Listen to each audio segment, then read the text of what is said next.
Estamos hablando sobre la necesidad de entrar en este estilo de vida de arrepentimiento, porque arrepentimiento es cambio. Estamos en un cambio continuo, la transformación de nuestra mente. ¿Alguien dice amén? La transformación de nuestra mente para experimentar esta metamorfosis que necesitamos en nuestra alma, en nuestro ser completo.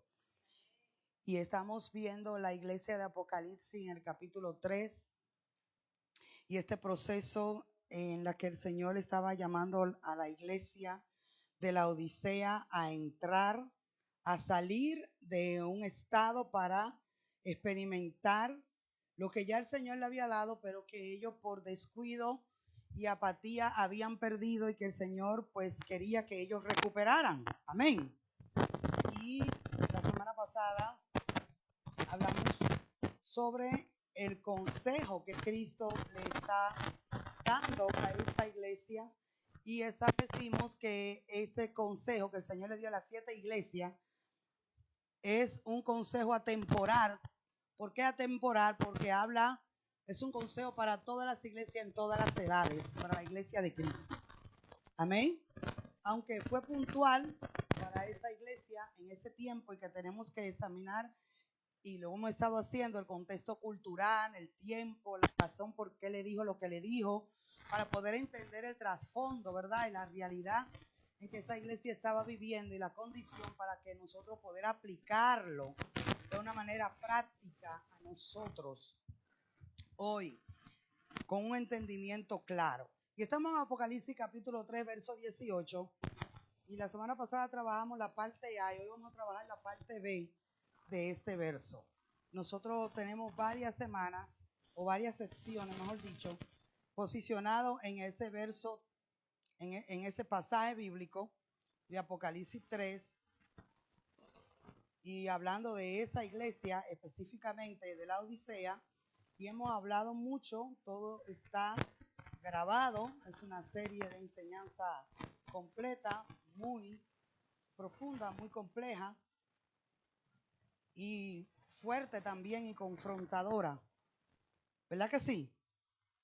Sí, ¿recuerdan? Amén. Llena de verdades medulares, incisivas muchas veces. ¿Por qué? Porque tiene un objetivo y es despertarnos espiritualmente y también sacudirnos de cualquier especie, ¿verdad?, de hipnotismo, de engaño en la que estuviéramos para nosotros poder entrar a mayor luz, a mayor claridad, a mayor verdad, para poder disfrutar esta libertad gloriosa que es el Evangelio de Jesucristo. Y disfrutar al Señor mismo como nuestra vida y como nuestra verdad y nuestra luz. La semana pasada estuvimos leyendo, vamos a leer el texto otra vez, Apocalipsis capítulo 3, estamos en el verso 14, del verso 14 al verso 22, pero el texto que estamos posicionado es en el verso 18. Pero leeremos el pasaje completo. ¿Están conmigo? Apocalipsis 3, 14 dice la escritura: escribe al ángel de la iglesia, a la Odisea, he aquí el amén, el testigo fiel y verdadero, el principio de la creación de Dios, dice esto: yo conozco tus obras, que ni eres frío ni caliente. Ojalá fuese frío o caliente, pero por cuanto eres tibio y no frío ni caliente, te vomitaré de mi boca, porque tú dices: yo soy rico y me he enriquecido y ninguna cosa tengo y de ninguna cosa tengo necesidad, y no sabes que tú eres desventurado, miserable, pobre, ciego y desnudo. Por tanto, y este es el verso clave, yo te aconsejo que de mí compres oro refinado en fuego para que seas rico, y vestiduras blancas para vestirte, y que no se descubra la vergüenza de tu desnudez, y unge tus ojos con colirio para que veas. Yo reprendo y castigo todos los que amo. Sé pues celoso y arrepiéntete. He aquí yo estoy a la puerta y llamo. Si alguno oye mi voz y abre la puerta, entraré a él y cenaré con él y él conmigo. Y al que venciere le daré que se siente conmigo en mi trono, así como yo he vencido y me he sentado con mi Padre en su trono. El que tiene oído, oiga lo que el Espíritu dice a las iglesias. Amén. El verso 18 dice, reitero, por tanto yo te aconsejo. ¿Quién está hablando aquí? El Señor Jesucristo. Amén. Yo te aconsejo que de mí compres. Uno, dígame qué. Oro refinado en qué? En fuego. ¿Para qué? Y dos, que compres qué? Vestiduras blancas para vestirte y que no se descubra la vergüenza de tu desnudez. Esta es la parte que nos compete. La semana pasada trabajamos la parte A y fue que el Señor le dijo, te aconsejo que de mí compres oro refinado para que seas rico. Oro refinado, diga, oro refinado. Y vimos la palabra consejo, como el Señor, y vimos por qué el Señor, siendo Señor, valga la redundancia, siendo el dueño de la iglesia, el Señor de la iglesia, no mandó, no exigió, no impuso, sino que aconsejó. ¿Por qué? Y queremos refrescar esto porque cuando se trata de cambio, de arrepentimiento, el Señor no impone, sino que aconseja. Amén. Porque se requiere, el Señor le gusta como un buen Señor que el hombre, el ser humano, use bien su libre albedrío. Amén. Puede usar su libre albedrío, su libertad de elegir, porque aunque el Señor tiene todo el derecho sobre nosotros, el Señor no es un déspota, el Señor es un dueño bueno, un Señor bueno, valga la redundancia, y espera que nosotros sí querramos también el cambio, que nosotros querramos servirle, que nosotros anhelemos esa transformación. Amén. Y que nosotros nos rindamos. Y le decía que el único material en que se puede trabajar en este planeta, pero que tiene voluntad, porque somos piedra viva, es el ser humano, que tiene un alma, que tiene el poder de decidir, que tiene el poder de escoger, y que el Señor necesita lo que llamamos rendición para poder hacer un trabajo profundo en el corazón del ser humano. Y hablábamos que una de las características que uno busca y que se espera para recibir el consejo es que quien lo recibe o para quien escucha el consejo de alguien, se supone que debe de tenerle respeto y confianza. Que si tú escuchas un consejo y respeta y le tiene confianza a quien te lo da, entonces lo vas a implementar. Por eso el tema que trabajamos y hoy seguimos con la segunda parte es implementando el consejo de Jesucristo. Amén. Implementando el consejo. Así que el Señor nos aconseja. Él puede imponernos, pero Él decidió aconsejarnos. Amén. Decidió aconsejarnos. Y esto es muy importante porque mañana nosotros podemos decir que lo que pasa con nuestra vida, nadie es responsable más que nosotros mismos. Ni Dios ni el diablo, ni el pastor ni el hermano que está a su lado. Usted es responsable porque usted es dueño de sus decisiones. Amén. Así que no podemos culpar ni el pecado, ni al diablo, ni al mundo, ni a Satanás, ni a nadie más. Somos responsables por nuestras decisiones. Amén. Entonces, por eso el Señor nos liberó, nos liberó del pecado. Amén. Y dice que nos liberó ya para que no seamos esclavos y ahora sí podamos decidir, porque antes el hombre podía tener un argumento: es que soy un esclavo, miserable de mí, decía Pablo. ¿Quién me librará de este cuerpo de muerte? Porque lo que quiero hacer, lo que quiero hacer no lo puedo hacer, porque ahora el pecado que mora en mí. Pero liberados del pecado y liberados de la maldición de la ley, hemos venido a ser ahora siervos de Jesucristo. Eso es lo que el Señor quiere que seamos ahora, siervos de Jesucristo. Pero aún así, tenemos que ser siervos a voluntad. Es siervos voluntarios que el Señor busca. Amén. Entonces, esta iglesia de la Odisea, la cual hemos venido trabajando, era una iglesia, diga, que estaba en serios problemas. ¿Estaba en qué? Porque era una iglesia que estaba sumergida en un autoengaño bien profundo, y el Señor le vino hablándole verdad, confrontándola en amor, pero con mucha verdad, para poderla sacar de la tibieza en la que estaba. Y le dice, hablando de la que no era fría, que no era caliente, y ya sabemos lo que eso significa, ¿verdad? Que no era refrescante y que no era terapéutica ni para su familia ni para la sociedad. Y el Señor, eso es lo que quería, esperaba que ella fuese. Ahora, ¿cómo lo iba a lograr? Escuchando el consejo del Señor Jesucristo. Y lo primero era que tenía que comprarle a él oro refinado. Y la semana pasada vimos lo que esto implicaba, y era que debía de estar primero dispuesta a pagar el costo para tener una fe pura. Diga, dispuesto a pagar el costo para tener ¿qué? Una fe pura, una fe sin mezcla. Y eso es lo que dice Primera de Pedro, capítulo 1, verso 7, que nuestra fe sería purificada como el oro. Amén. Solo estoy repasando lo que enseñé la semana pasada.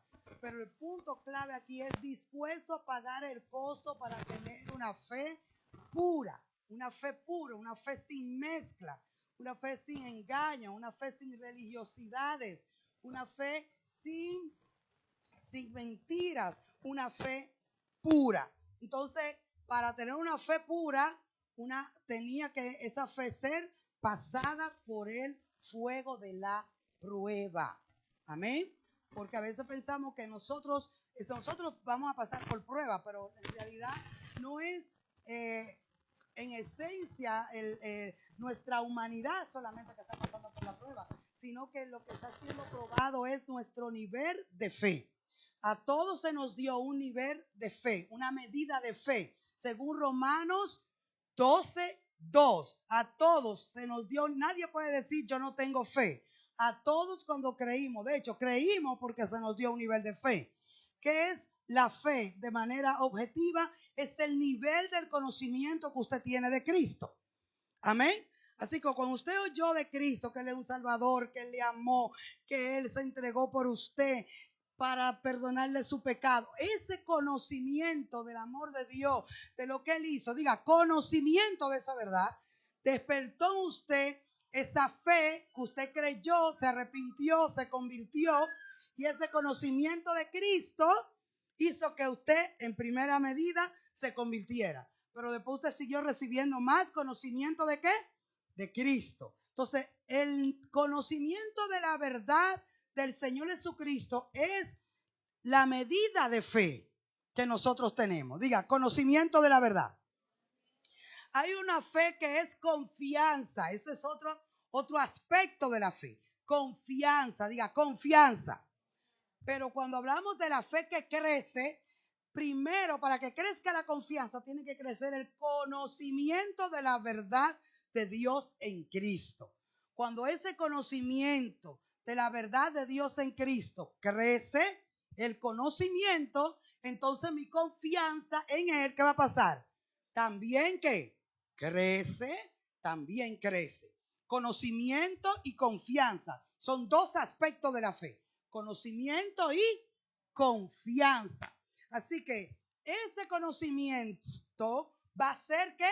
Probado. Si tú dices que confías en Dios, que dependes de Dios, porque conoces a Dios. ¿Has escuchado esa expresión? Yo conozco a Dios.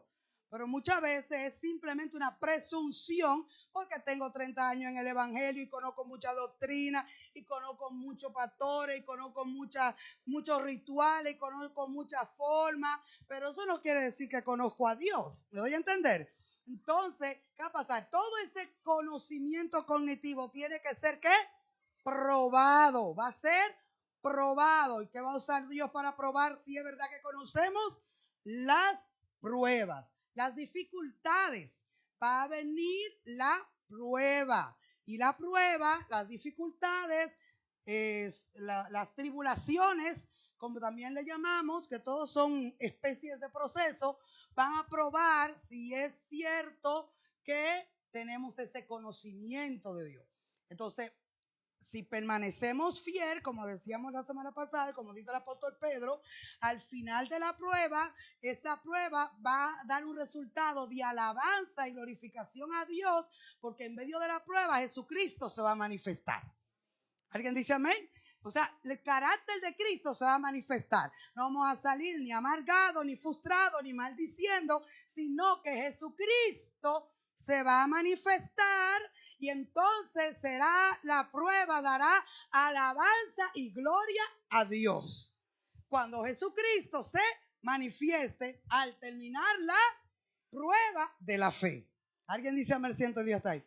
Entonces esa fe va a decir, realmente esa fe fue purificada. Pasó como el pasa del oro y se le quitó la escoria, la mezcla que tenía. Amén. Entonces, eso es, por eso es que la fe es probada para quitar las mezclas. Y yo pensaba que era así, pero no era así, pero ahora mi fe salió más pura. Eso es cuando somos probados, ¿verdad? Entonces, ahora aquí, en este punto, el Señor le está diciendo, también quiero que compres de mí vestiduras blancas. Diga, vestiduras blancas. Y sigue en el mismo contexto de la pureza. Primero le digo, quiero que pagues el costo, porque para tener una fe pura tenemos que estar dispuestos a pagar el costo de lo que eso va a implicar. Es resistir la prueba, permanecer en medio de la prueba. Amén. Para que al salir de la prueba, como decía el apóstol Pablo en Efesios, al pasar todo, entonces, al pasar el día malo, nosotros podamos permanecer firmes y glorificar a Dios. Amén. Así que una de las cosas que el Señor le decía, hablando todavía de lo que es comprar el oro, es para que seas rico, el Señor le dice, para que compre de mí oro refinado para que realmente seas rico. Recuerda el problema de la Odisea, que ellos pensaban que porque tenían estabilidad y riqueza material y ellos eran fuertes en lo que eran las transacciones y los negocios, económicamente hablando, ellos tenían una autoconfianza y una dependencia de toda su riqueza y su apariencia y del comercio, porque ese era el fuerte de esa ciudad y de esa iglesia. Y el Señor le decía, entonces lo confrontaba con esa autosuficiencia y le decía, compra de mí oro refinado, oro verdadero, que quiere decir que pasa el proceso, está dispuesto a pasar el proceso, a pagar el costo para tener una fe sin mezcla, porque también había muchas creencias, muchas culturas mezcladas que estaban ahí ellos mezclándose con mucha filosofía y también tenían una fe diluida. Creían en muchas filosofías griegas, en muchas filosofías también humanistas, y ellos, la iglesia de la Odisea, también tenían ya estaba Cristo y muchas cosas más. ¿Se debe entender? Cristo y la nueva era, por ejemplo, trayéndola a nuestro tiempo. Cristo y la aromaterapia. Cristo y la hipocultura. ¿Me doy a entender? Así que se llama la cosa esa, muchísimas cosas que aparecen. Cristo y el horóscopo, ¿me doy a entender? Entonces ya tenía Cristo y como Cristo no era suficiente, entonces ellos comenzaron a diluir la fe. Compra de mí oro purificado con fuego, oro puro, diga, oro purificado. Entonces, por eso es que te quiero que pagues el costo. Pagar el costo es, ¿verdad? Que ellos tenían que aprender a separar, a pagar el precio del rechazo, que le iban a decir, ¿verdad? Que eran unos extremistas, que eran unos fanáticos, a pagar el precio de separar su criterio, de mantener su posición en medio de una sociedad tan diluida, tan sincretista, tan abierta, de pensamiento abierto, diga, pensamiento abierto. ¿Se le parece algo con esta realidad que vivimos ahora? Pues no sea tan cerrado, tiene que tener la mente como. Mira el que está a tu lado, no te abra mucho, cuidado. Cuidado, como cuando viene a ver, ¿verdad? Estamos volando en el aire, en el cielo, ¿verdad? Entonces, ese era un problema también.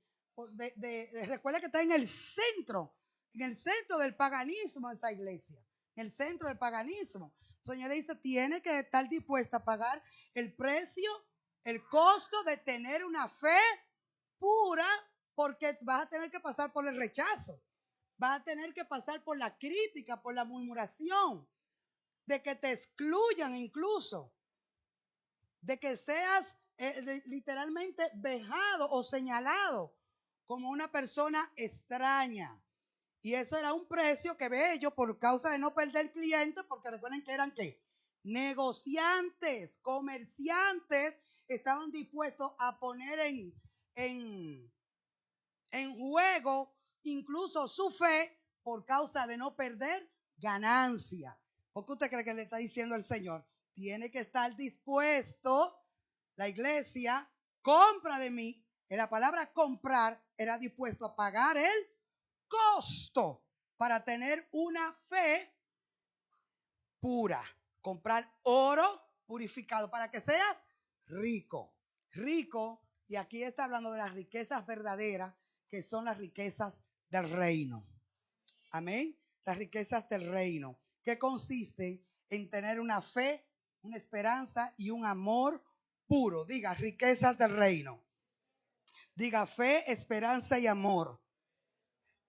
Y sobre todo la expresión del carácter de Cristo, que fue lo que el segundo consejo que el Señor le dio respecto a la vestidura. El Señor le dio entonces, el segundo consejo es comprar la vestidura blanca para que no se descubra la vergüenza. Es un consejo respecto a la vestidura que tiene implícito una advertencia. Diga conmigo, consejo con una advertencia implícita. Dice, el Señor está diciendo, vístete de mí. Si eso no pasa, pasará lo contrario. ¿Qué será lo contrario? Si no te viste, la desnudez, la vergüenza, se expondrá lo que realmente eres. Y eso se verá. Y eso no es bueno para nadie. Y le vuelve otra vez a reiterar, paga el costo por lo más valioso. Entrega lo que debas entregar. Sacrifica lo que debas sacrificar, sabiendo y creyendo que lo que vas a obtener es de mayor ganancia. Vestiduras blancas, diga vestiduras blancas. Vestiduras blancas para que puedas vestirte. En las escrituras, amados, las vestiduras blancas simbolizan la pureza, justicia y victoria. Dígalo conmigo mientras algunos lo escriben. Diga pureza, justicia y victoria. Pero dígame ¿en quién? ¿En quién que tenemos esas tres cosas? En Cristo. En el contexto de la Odisea, conocida por su lana negra, allí era que ellos eran grandes comerciantes en lana negra. El contraste con la vestidura blanca resalta la necesidad de pureza espiritual y justicia. Vaya conmigo a Isaías capítulo 61, verso 10, que es una promesa explícita, gloriosa para aquellos que sirven a Dios respecto a la justicia. Isaías 61, 10, donde aparece una imagen que es coherente con el tema bíblico de estar revestido de justicia, lo que significa una transformación del pecado a la santidad por medio de Cristo. Isaías 61:10. En ese tiempo era promesa, pero en Cristo tenemos la manifestación.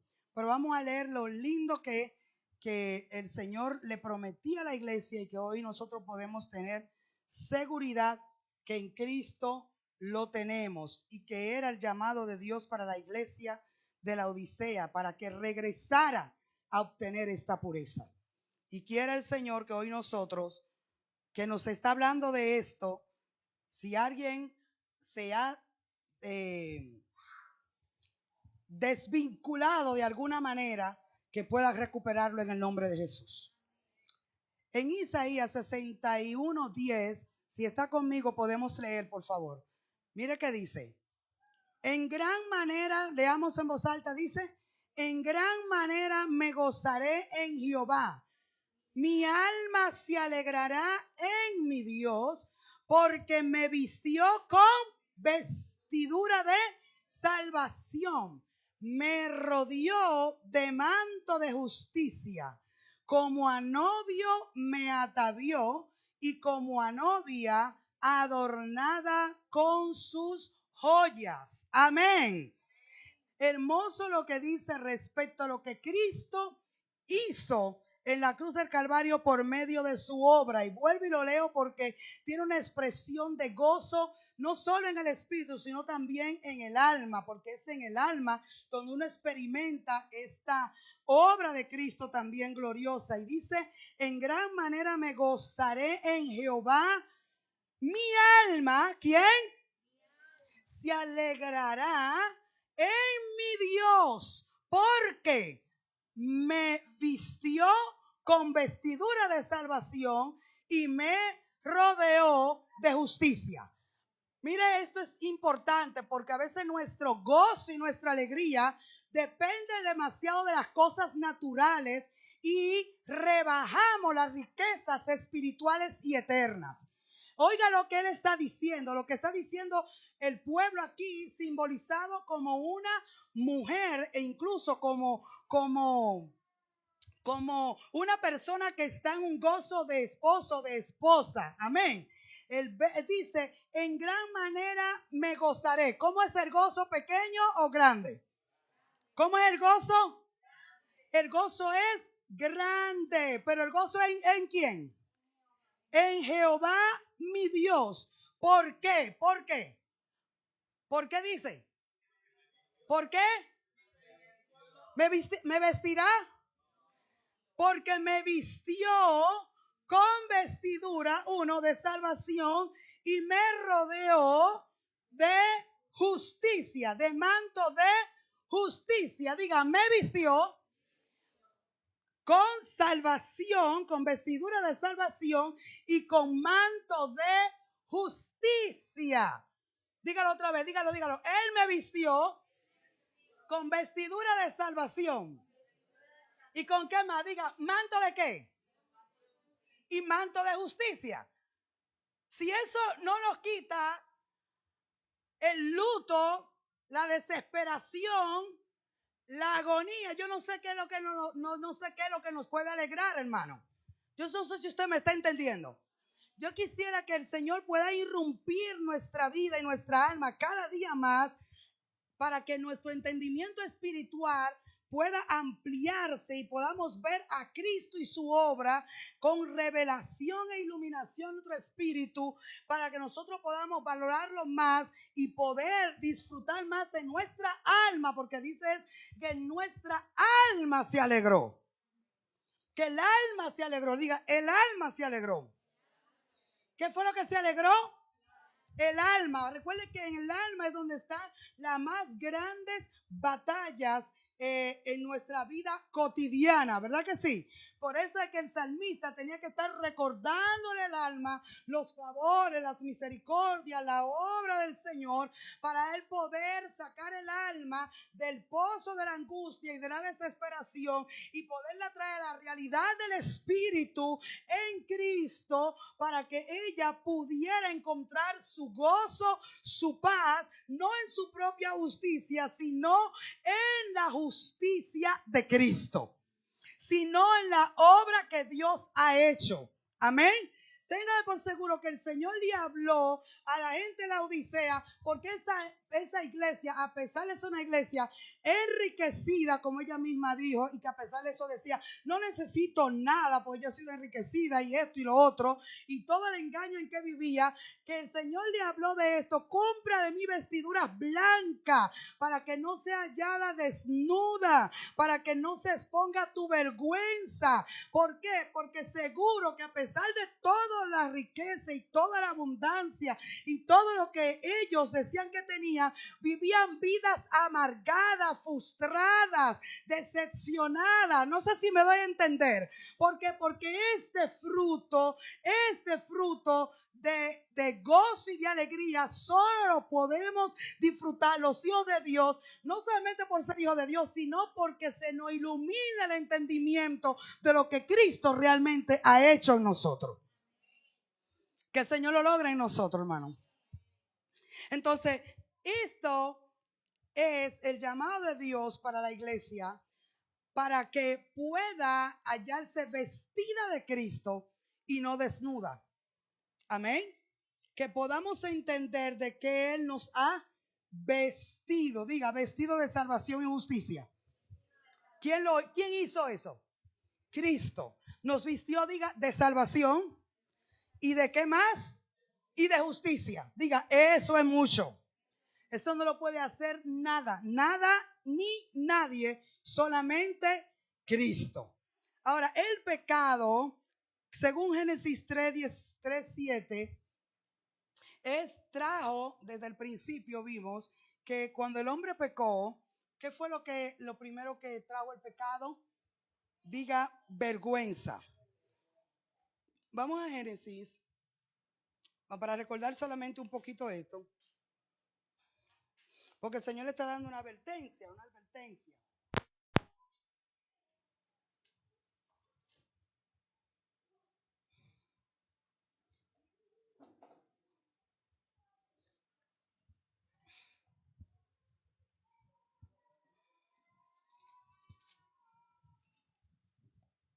Sí, Génesis 3, verso 7. Dice, entonces fueron abiertos, está hablando de Adán y Eva después que pecaron, los ojos, entonces fueron abiertos los ojos de ambos y conocieron que estaban como desnudos. Entonces cosieron, ¿qué hicieron? Cosieron hojas de higuera y se hicieron delantales. Y oyeron la voz de Jehová que se paseaba en el huerto al aire del día. Y el hombre y su mujer se escondieron. ¿Qué hicieron? Se escondieron de la presencia de Jehová, Dios, entre los árboles del huerto. Mas Jehová Dios llamó al hombre y le dijo, ¿dónde estás tú? Y él respondió, oí tu voz en el huerto y tuve miedo. ¿Por qué tuvo miedo? Porque estaba desnudo y me escondí. Amén. ¿Por qué se dio cuenta que estaba desnudo? Porque había desobedecido. Amén. Y la cobertura real de la presencia de Dios, de la pureza de Cristo, de la pureza de Dios que lo rodeaba al principio, se había removido por causa de la desobediencia y del pecado que había entrado en ellos. Al removerse esa cobertura de la pureza, diga, cobertura de la pureza. ¿De la pureza de quién? De Dios, de Cristo, vamos a llamarlo así, de la pureza de Dios, de la pureza de Cristo, que lo rodeaba, se le removió por causa de desobediencia. Y ahora ellos se encontraron desnudos, se dieron cuenta que estaban desnudos, tuvieron miedo, se escondieron, cosieron hojas de higuera para tratar de tapar su desnudez. Amén. Y dice la palabra que el Señor le salió al encuentro, y la pregunta es, no fue qué hiciste, sino ¿dónde estás? ¿Dónde estás? Porque el Señor sabía lo que habían hecho, pero le salió al encuentro para escuchar la confesión, donde ellos estaban y dónde estaban, alejados de donde debían de estar y trabajando ellos mismos en tapar ellos mismos con lo que hoy nosotros llamamos, con su autojusticia, con su propia fuerza, algo que era imposible de ellos resolverlo. Ellos armaron el problema, pero ya el problema era tan grande que ya ellos mismos no lo podían resolver. ¿Me doy a entender? Ahora ellos necesitaban una intervención divina, pero no acudieron al Señor para que el Señor lo resolvieran, sino que trataron de ¿qué? De resolverlo ellos mismos.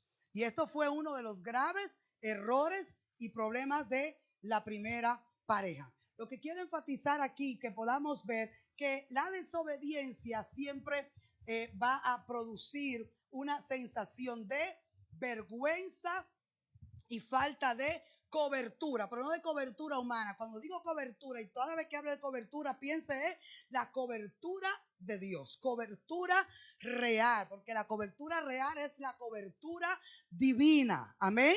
Y la cobertura divina, el hombre no fue Dios que se la quitó al hombre. El hombre mismo se desvistió de Dios al desobedecer. Amén.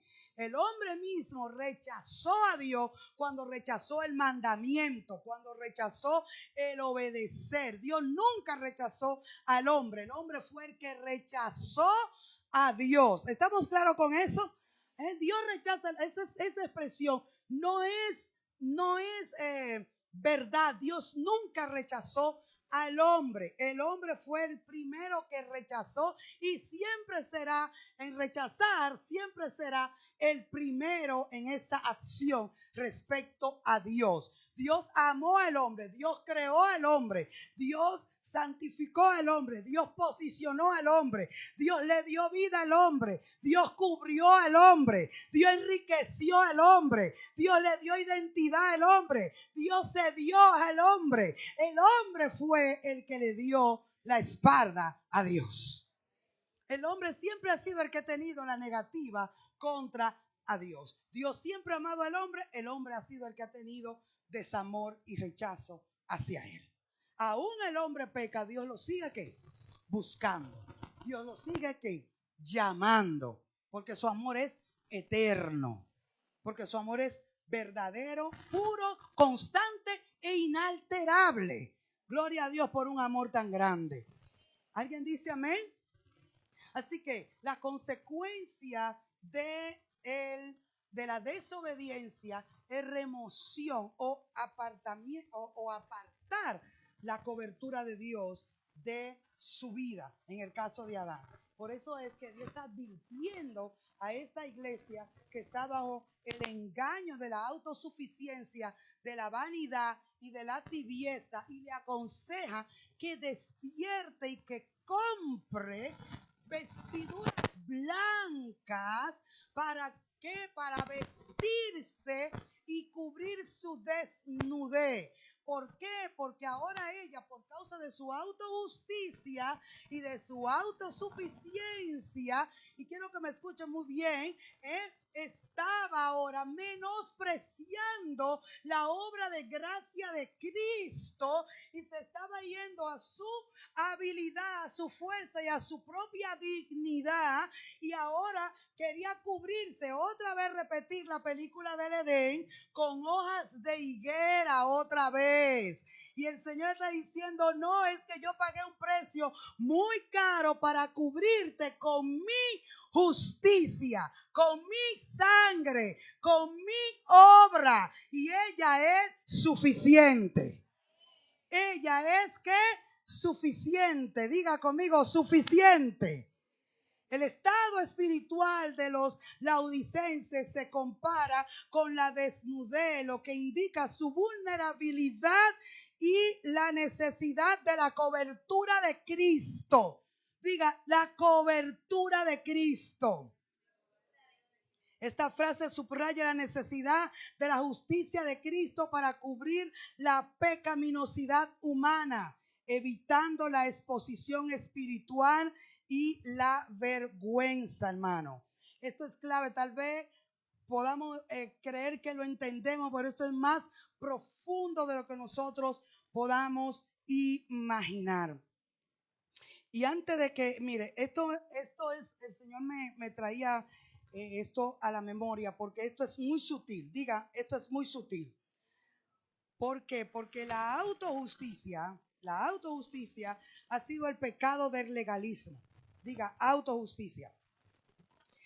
Una de las cosas de los fariseos era que decía Pablo en el capítulo 3 de Primera de Corintios que ellos invalidaban la justicia de Dios para establecer su propia justicia por medio de la ley, por medio de los ritos, por medio de los formalismos, por medio del cumplimiento de normas y de reglas. Ellos querían validar más eso que confiar en la fe, en la gracia y en la sangre de Cristo. Y esto es peligroso. El peligro de la autosuficiencia y la meritocracia es caer de la gracia. El peligro de la autosuficiencia y la meritocracia, ¿cuál es? Caer de la gracia. La autojusticia religiosa y social que puede hacer que la gente, incluso los llamados cristianos, desprecien la justicia de Cristo para establecer la suya propia y terminen desnudas ante Dios. Déjame decir que Dios, el único que reconoce es la justicia de Cristo en la vida nuestra. Nosotros no podemos ir orando, Señor, mira todo lo que yo he pasado, Señor, mira que yo he sido buena, mira, Señor, que yo he soportado toda la prueba, mira, Señor, que yo me he arrastrado, mira que a mí me han humillado, que me han dado 3 galletas, por eso tú tienes que responder mi oración. Con toda esa basura de autojusticia y de pena, porque Dios no le coge pena a nadie. Dios responde a la justicia de Cristo por la sangre del Cordero que fue inmolado. Por esa sangre tenemos entrada al trono de la gracia. Por esa gracia es que somos recibidos. Alguien dice amén. Es por ese Cordero que fue inmolado y por ese justo que se entregó por los pecadores es que somos oídos. Alguien puede decir amén. Nosotros debemos de confiar en la obra del Hijo. El problema es la Odisea, que estaba confiando más en toda la obra evangelística, tal vez en la gente que se salvaron por ellos, en la gente que ellos conquistaron, en todas las cosas buenas que ellos habían hecho. Y Cristo, recuerden que Cristo lo tenían tocando la puerta afuera. Diga autojusticia. Eso es peligrosísimo. Que el Señor nos libre. Alguien dice amén. Necesitamos la cobertura de la justicia de Cristo. Cuando usted y yo vamos a orar, vamos a pedir, vamos por la obra de Cristo, por los méritos de Cristo. Dígame un amén como con más ánimo. Amén. Nosotros tenemos que saber que lo que nos cubre y nos protege es la obra de Cristo. Dice amén. Esta frase subraya la necesidad de la justicia de Cristo para cubrir nuestra pecaminosidad. Es lo único que nosotros nos puede dar confianza ante el Padre. Colosenses, veamos esta 2 citas. Colosenses capítulo 3. Diga conmigo, vestidos de Cristo. Que el Señor le dio a la iglesia de la Odisea: compra de mí vestiduras blancas, para que sea vestido y tu desnudez no sea expuesta, no sea vista tu desnudez. Diga conmigo, queremos ser hallados vestidos y no desnudos. ¿Alguien dice amén?